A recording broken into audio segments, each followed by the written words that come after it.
할렐루야, 좋은 아침입니다. 혹시 자연주의 치료라고 들어보셨습니까? 현대의학에서 시행하는 모든 약들, 조제된 약들은 전혀 먹지 않고 오히려 거부하면서 인간이 원래 가지고 있는 원초적인 면역력을 높이고 그것을 확대하면 치료될 수 있다라고 주장하는 치료 방법론이죠. 그런데 참 아이러니한 사실은 이것을 신봉하는 많은 사람들 중에 정말 무시하지 못할 정도의 사람들이 치료가 가능한 작은 병들을 제때 치료하지 못해서 심지어 죽음에까지 이뤘다라는 사실입니다. 그러니 이들의 결정적인 사인은 바로 자신의 병에 대한 스스로의 판단, 즉 자가진단과 함께 자가 처방이었던 것이죠. 너무나 안타까운 일이 아니겠습니까? 그래서일까요? 진단은 의사에게 그리고 처방은 약사에게라는 말까지 있습니다. 그런데 이런 문제가 신앙하시는 분들 가운데에서도 발견이 됩니다. 믿음의 사람들 중에서 이렇게 안타까운 모습을 가지고 있는 분들이 더러 발견이 됩니다. 자신의 판단과 감각으로 자신의 신앙을 진단하기도 하고 그래서 자신이 어떤 방법을 처방으로 구해 보기도 합니다. 20년간 목회를 하면서 깨닫게 된 사실은 이러한 분들의 그 의도와 시도가 참 선했다라는 것이죠. 그 누구도 하나님을 대적하기 위해서 신앙생활을 하지는 않습니다. 교회 공동체를 어지럽히거나 그것을 목적으로 삼아서 신앙생활하는 경우가 어디 있겠습니까? 하지만 문제는 이들의 의도가 선하고 좋았으나 그들의 선택이 잘못되었던 것이죠. 자신의 판단과 기준으로 신앙생활을 하는 분들의 경우 그들의 잘못된 것은 평소에는 드러나지 않습니다. 하지만 이들이 악한 영의 공격을 받거나 아니면 시험에 빠지게 되는 경우에는 좀처럼 회복하지 못합니다.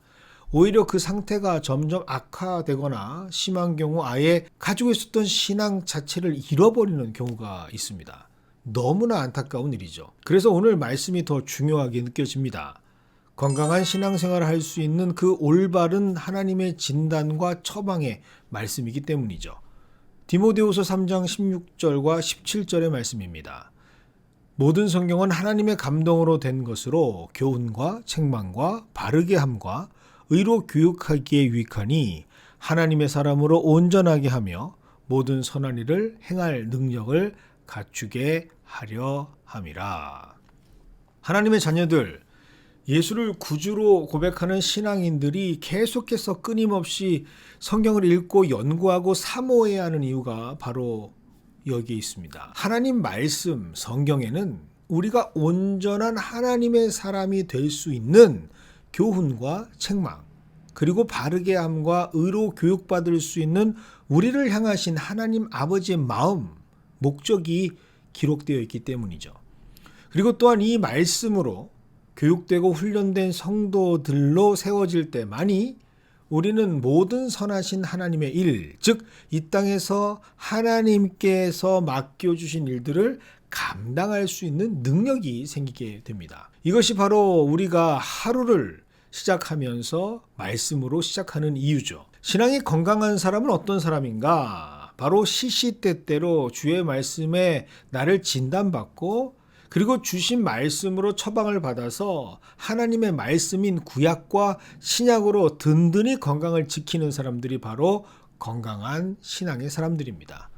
그래서 오늘 말씀은 무엇을 덧붙이거나 설명하는 것보다 말씀 그대로 전하는 것이 더 확실한 가르침과 복음의 선포가 됩니다. 여러분 오늘 하루 주변을 둘러보시기를 바랍니다.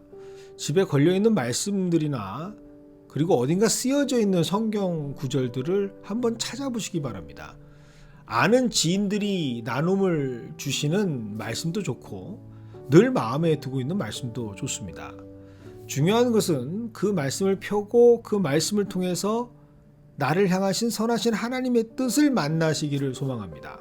어떤 말씀이 되었던 그 하나님의 말씀들은 우리 모두를 교훈하시는 말씀으로 만약 우리에게 잘못이 있다면 책망하셔서 우리를 바르게 하시는 말씀으로 그리고 우리를 하나님의 뜻이 무엇인지를 깨닫게 하는 교육의 말씀으로 유익한 복음의 말씀으로 우리에게 선포될 겁니다. 그리고 그 말씀들이 우리에게 역사될 때 우리 모두는 온전한 하나님의 사람으로 바뀌어질 겁니다. 그때 우리는 모든 선한 일을 행할 수 있는 능력을 갖출 수 있는 힘을 가진 자가 되어서 이 땅에서 하나님의 말씀을 선포하고 가르치고 세워나가고 증거하는 하나님의 증인들로서의 삶을 살아갈 수 있게 되는 것이죠. 오늘 그 말씀의 참맛을 함께 누리는, 기쁨을 함께 공유하는 우리 모두가 되기를 주님의 이름으로 축원드립니다.